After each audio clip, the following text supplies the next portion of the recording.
Bengaluru to Goa girls trip day 1. ಈ video ಬರೀ ಗರ್ಲ್ಸ್ಗೆ boys ಯಾರಾದ್ರೂ ನೋಡ್ತಾ ಇದ್ರೆ ಪ್ಲೀಸ್ ಸ್ಕಿಪ್ ಮಾಡಬಹುದು. ಗೋವಾಗೆ ನಾನು ಹಿಂದೆ ತುಂಬಾ ಸಾರಿ ಹೋಗಿದ್ದೀನಿ, ಆದ್ರೆ this girls trip was very special. ಯಾಕೆ ಅಂತ ನಿಮ್ಗೆ ಗೊತ್ತಾಗತ್ತೆ. ನಾವ್ ಎಲ್ರೂ ವರ್ಕ್ ಮಾಡ್ತಿರೋದ್ರಿಂದ ನಮ್ಗೆ ಜಸ್ಟ್ 3 days ಅಷ್ಟೇ ಇತ್ತು ಗೋವಾಗ್ ಹೋಗ್ ಬರೋದಿಕ್ಕೆ. ಅದಕ್ಕೆ ನಾವು ರೋಡ್ ಟ್ರಿಪ್ ಹೋಗೋ ಬದಲು we chose flight, which is safe and convenient also. Flight booking ನೀವು 1 month ಇಲ್ಲ 2 months ಮುಂಚೆ ಮಾಡಿದ್ರೆ ನಿಮ್ಗೆ ಒಳ್ಳೆ ರೇಟ್ಸ್ ಅಲ್ಲಿ ಸಿಗುತ್ತೆ.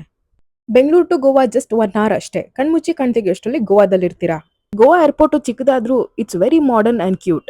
ಏರ್ಪೋರ್ಟ್ ನಲ್ಲೇ ಬ್ರೇಕ್ಫಾಸ್ಟ್ ಮಾಡಿ ಅಲ್ಲೇ ಒಂದು ಸ್ಮಾಲ್ ಪಾರ್ಟಿ ಕೂಡ ಸ್ಟಾರ್ಟ್ ಮಾಡಿದ್ವಿ. ಏರ್ಪೋರ್ಟ್ ಇಂದಾನೆ ಕ್ಯಾಬ್ ಬುಕ್ ಮಾಡ್ಕೊಂಡು ನಾವು ರೆಸಾರ್ಟ್ ಕಡೆ ಹೊರಟ್ವಿ. ನಮ್ ರೆಸಾರ್ಟ್ ಹೆಸರು ಸ್ಟೋನ್ ವುಡ್ ಬೀಚ್ ರೆಸಾರ್ಟ್ಸ್ ಅಂತ. ಇದಿರೋದು ವೆಗೆಟಾರ್ ಗೋವಾದಲ್ಲಿ. ಈ ರೆಸಾರ್ಟ್ ಒಂದ್ ಗುಡ್ಡದ ಮೇಲಿದೆ, ಸೊ ಅಲ್ಲಿಂದ ಬೀಚ್ ತುಂಬಾ ಚೆನ್ನಾಗಿ ಕಾಣಿಸುತ್ತೆ. ನಾವು ರೆಸಾರ್ಟ್ ರೀಚ್ ಆದಾಗ ಬೆಳಗ್ಗೆ 10 ಗಂಟೆ. ಅವರು ಚೆಕ್ ಇನ್ ಟೈಮಿಂಗ್ಸ್ ಮಧ್ಯಾಹ್ನ 2 ಗಂಟೆಗೆ ಅಂದ್ರು. ಮತ್ತಿನ್ನೇನ್ ಮಾಡೋದು ಅಂತ ರೆಸಾರ್ಟ್ ಎದುರುಗಡೆನೆ ಶಾಕ್ಸ್ ಇದೆ ಬೀಚ್ ಮೇಲೆ, ಅಲ್ಲಿ ಹೋಗಿ ನಾವು ತಿಂಡಿ ತಿಂದ್ವಿ. ಮೆನ್ಯೂನಲ್ಲಿ ಬರೋ ಎಲ್ಲ ಐಟಮ್ಸ್ನು ಆರ್ಡರ್ ಮಾಡಿದ್ವಿ. ಎಲ್ಲಾನು ಒಂದಕ್ಕಿಂತ ಒಂದು ಚೆನ್ನಾಗಿತ್ತು.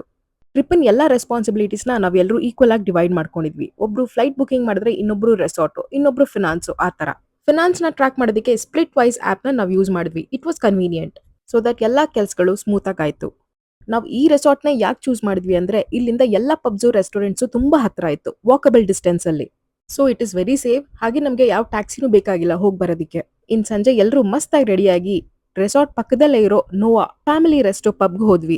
Trust me, this restaurant ambience is beautiful. Food drinks ನಾವ್ ಏನ್ ಆರ್ಡರ್ ಮಾಡಿದ್ವಿ ಎಲ್ಲಾನು ಚೆನ್ನಾಗಿತ್ತು. We had a very nice time there. In next day 2 ವಿಡಿಯೋದಲ್ಲಿ ನಾವ್ ಎಲ್ಲಿ ಅಥೆಂಟಿಕ್ ಗೋವನ್ ಫುಡ್ ತಿಂದ್ವಿ, ಎಲ್ಲಿ ಶಾಪಿಂಗ್ ಮಾಡಿದ್ವಿ, ಯಾವ್ಯಾವ ಬೀಚ್ ಹೋಗಿದ್ವಿ, ಇದನ್ನೆಲ್ಲಾನು ಹೇಳ್ತೀನಿ. ಸೊ ಫಾಲೋ ಮಾಡಿದನ್ ಮರಿಬೇಡಿ. ಹಾಗೆ ನಿಮ್ಮ friends group, girls group, cousins, sisters, ಕಿಟಿ party groups ಎಲ್ಲ ಕಡೆನೂ ಶೇರ್ ಮಾಡಿ.